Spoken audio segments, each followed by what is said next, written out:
Surfside, Florida, suffered an unspeakable tragedy when the Champlain Tower South condo building collapsed, killing 98 people.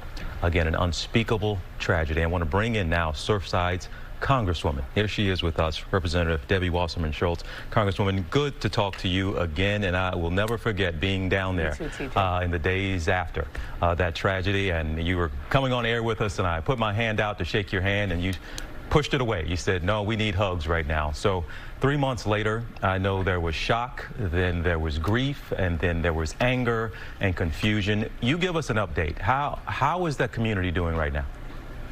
We've emerged really as a tighter-knit community, but one in which we, as I think I said to you when we were together at Surfside, you know, the cameras have mostly moved on, and we're still trying to make sure that the people who had family members lose their lives and who lost their property and everything that was in their lives that was important to them, we're trying to help them pick up the pieces and trying to find a pathway to making them whole. There's a debate right now and a disagreement. Should this be forever a memorial ground that should never be built on again? This is a grave site, and others see this is also pretty valuable property. And the sale of that property, those proceeds could go to the families. Where are you right now on that debate? And is there a compromise in a way to possibly get both?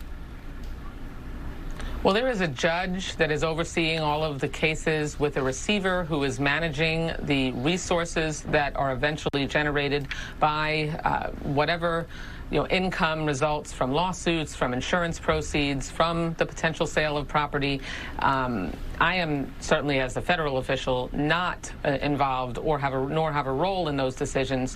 One thing I am looking at is, at the end of all this, how are we going to make sure that there are enough resources to make people as whole as possible? This is extremely sensitive and difficult, and we have to make sure that we honor the memories and the sanctity of the lives that were lost, and also make sure that people can move on with their lives, so that there are people that are struggling right now financially who had, most people's homes are their biggest investment, and when it's just gone and you have nothing else and nowhere to go, then we've got to help. It's our responsibility to try to find a way to help them get their lives back.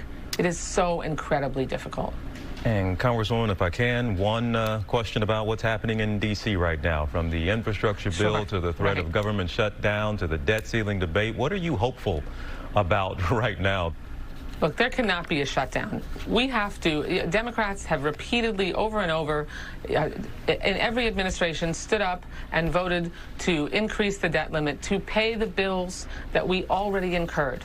The Trump administration incurred billions of dollars in debt, and raising the debt ceiling is the responsibility of both parties so that we can make sure we don't jeopardize our economy or default on that debt. And what's essential is next week we have to make sure Republicans in the Senate join Democrats to take up the continuing resolution, increase the debt limit, make sure we don't default, and make sure we don't shut the government down. And then we need to pass the infrastructure bill as well as the Build Back Better Act, so we can provide investments in child care so that people don't have to choose between working or taking care of their children. Make sure that we provide 2 years of free college, universal pre-K, invest in the climate resiliency that is clearly needed for our infrastructure so that Surfsides don't happen anymore. We have a lot to do, and we need to come together in a bipartisan way to do that. Unfortunately, we're not going to have Republican support. They've vowed to walk in lockstep and vote against anything we come up with. So we're working together on the Democratic side of the aisle to find a pathway forward, come together across our own philosophical differences, and pass a bill that's going to be transformative for the American people. That's all in the next week. Stay tuned. Well, we appreciate you stopping by before you got too busy next week. Congresswoman, it's good to talk to you. And I know right after the tragedy, all eyes, all cameras, everything was on the community. And I know sometimes in the weeks and months later, sometimes the cameras go away and the coverage goes away, but we're still thinking about you and your community down there as the recovery continues. Thank you so much, Congresswoman. We'll talk to you again soon, okay? Thank you, TJ.